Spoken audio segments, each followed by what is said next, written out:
Today's video is sponsored by Misen, more on that later in the video. Today I'm going to show you how to make sourdough bread bowls that you can use to serve stews, chilies, and casserole dishes in. I'm also going to show you how to make a delicious Hungarian goulash to put in it. Stay tuned.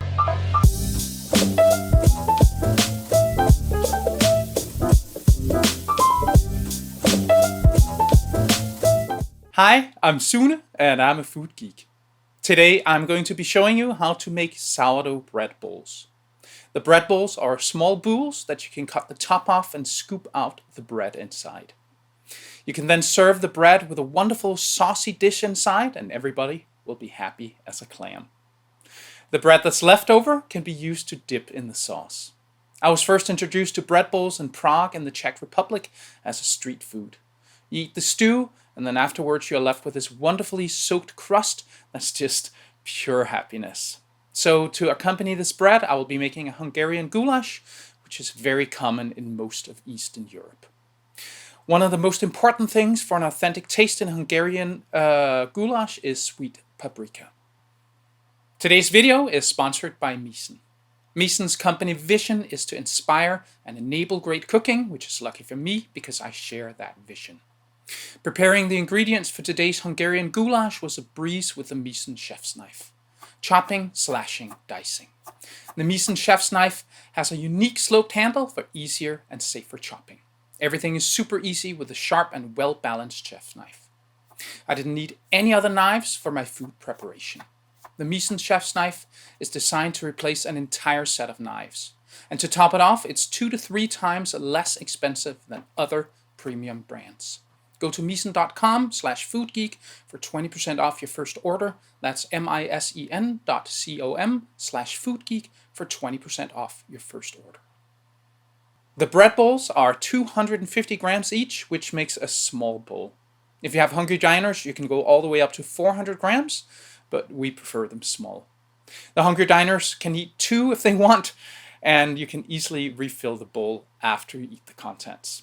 The bowl is 80% bread flour, 20% whole grain spelt flour, which you can easily be substituted for any whole grain that you prefer and like.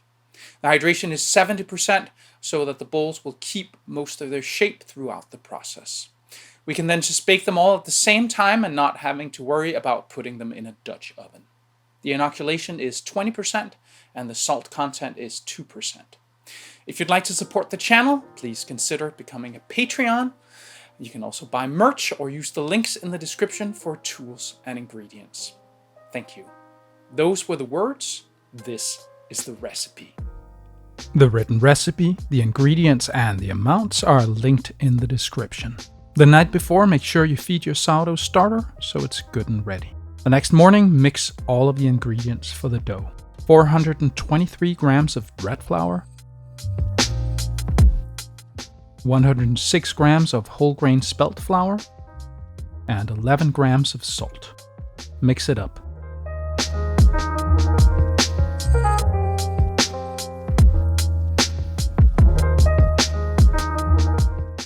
Then add 105 grams of sourdough starter and 354 grams of tepid water. Mix the dough until all the flour has been hydrated.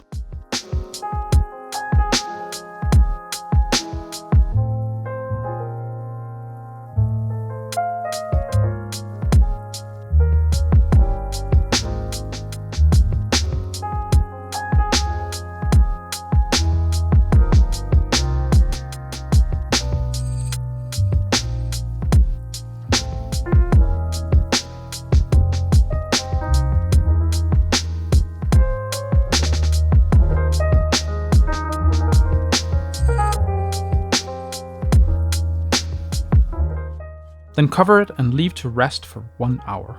Then proceed with the first set of stretch and folds. We're going to be doing 3 sets of stretch and folds, spaced out by 30 minutes.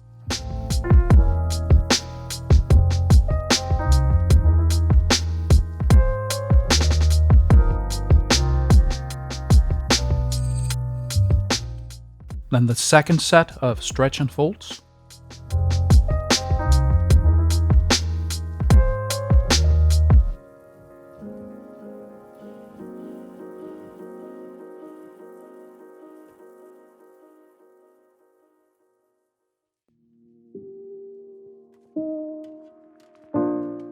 and the third set of stretch and folds.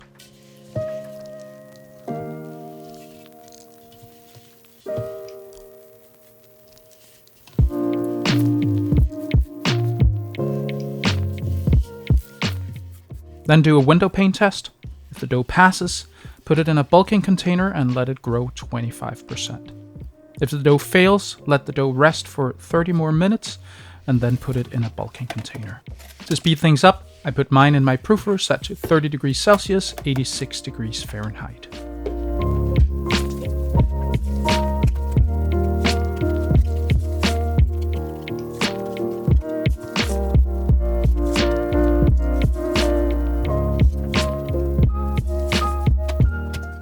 While the dough is proving, it's a great time to make the goulash because it needs to bubble away all day to become awesome. Heat a large pot to medium heat and then add some oil. I used extra virgin olive oil.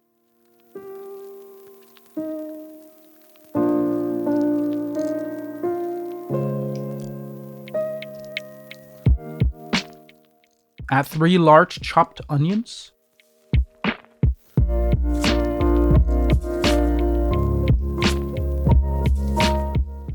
Then add 3 crushed garlic cloves. I know I'm only using 2, but these were humongous. Then add 3 tablespoons of sweet Hungarian paprika.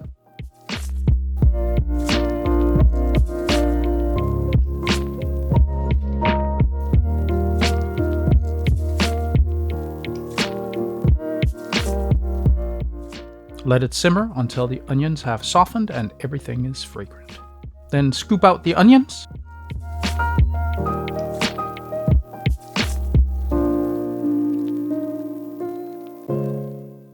Add some more oil and brown 1.5 kilos, about 3 pounds of flank meat. You could also use chuck. Brown the meat in batches or else it's gonna take forever.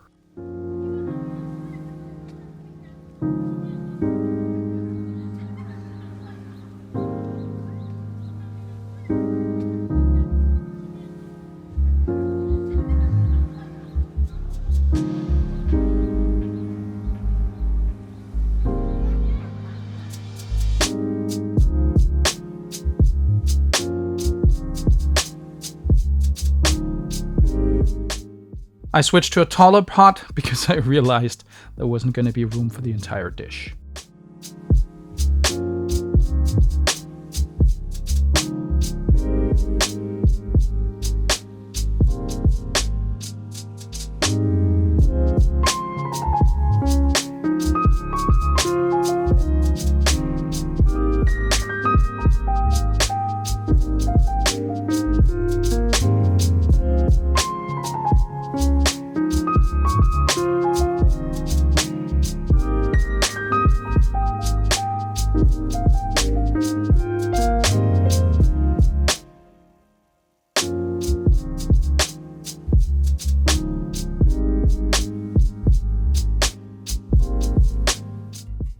Once all the meat is browned, add it to the pot, including the onions.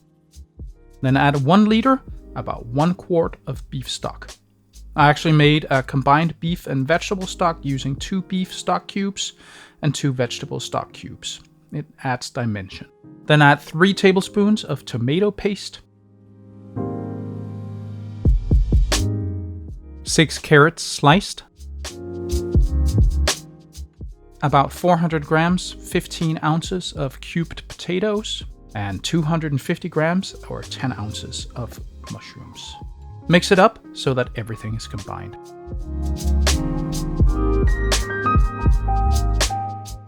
Bring it to a boil and then turn it down to low. Add a lid and let it simmer away until it's dinner time.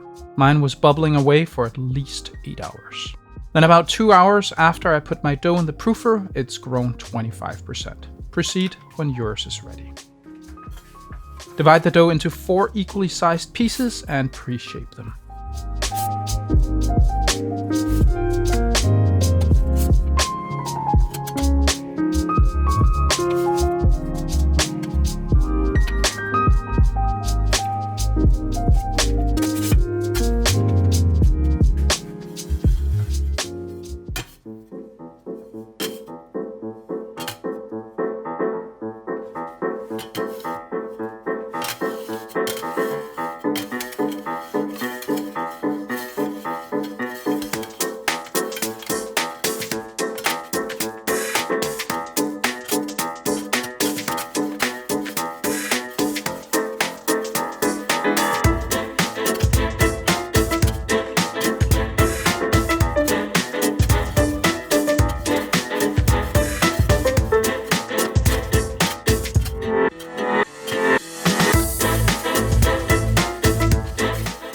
Then let them rest on the counter for 20 minutes. Then final shape them. Depending on how wet your dough is, you can shape them with your bench scraper or your hands. I decided on hands. Put them in 16 centimeter, 6-inch bannetons and put them into bags. Aren't those cute?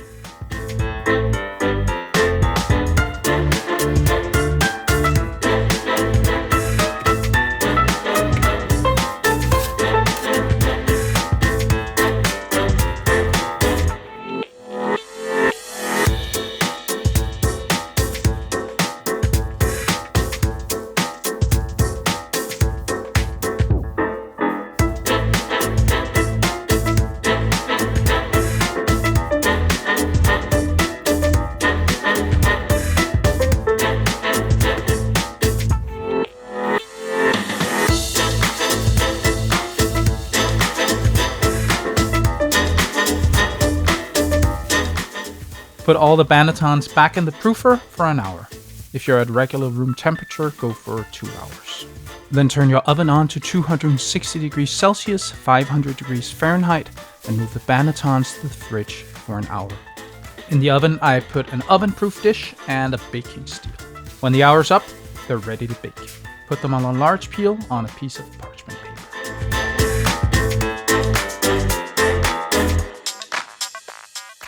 Score them.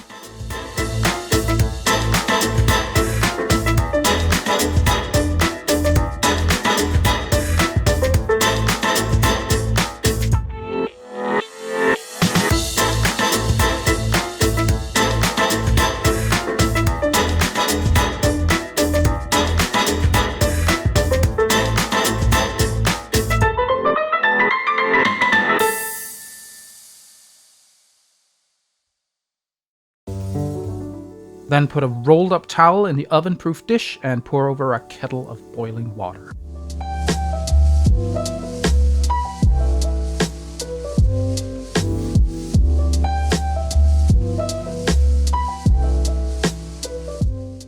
Add the boules to the oven and bake for 20 minutes.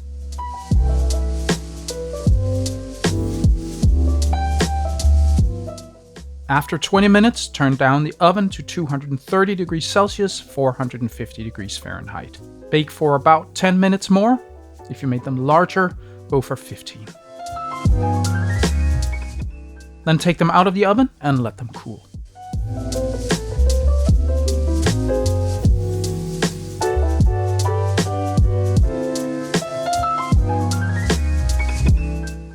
When you're about ready to eat, season the dish with salt and pepper.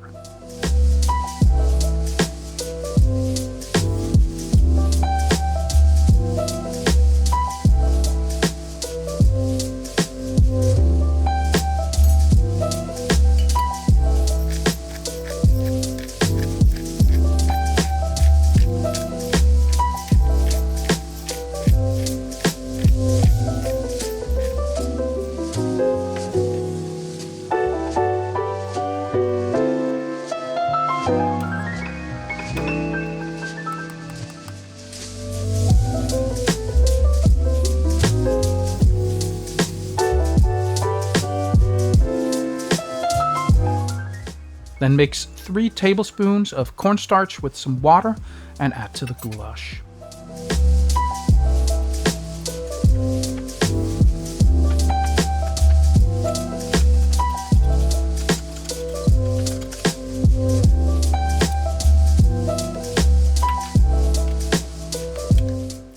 Mix it in.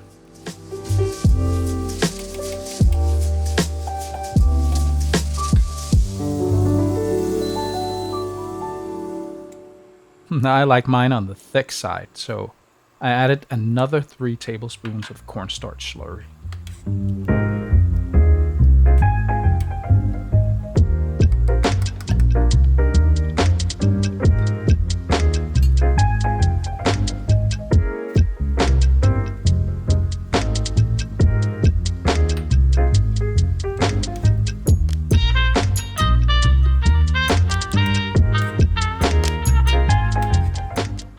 Then all that's left is to cut off the top of the bowl.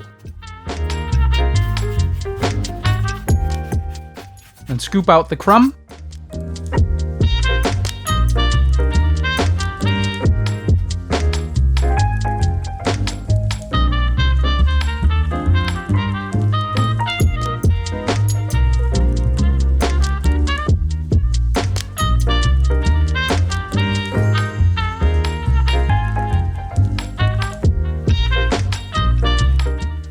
Add goulash into the bowl and serve.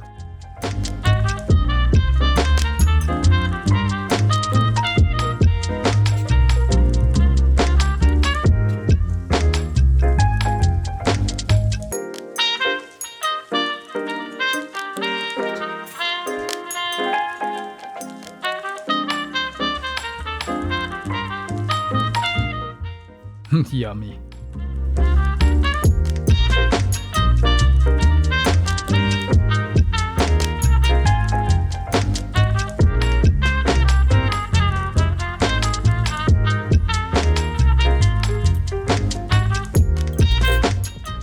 So how about that saucy bowl? When I served it for my son, he was ecstatic. It was a great dinner. Let me know in the comments what kind of stew you want to put in your bread bowls. I hope you learned something today. See you next time.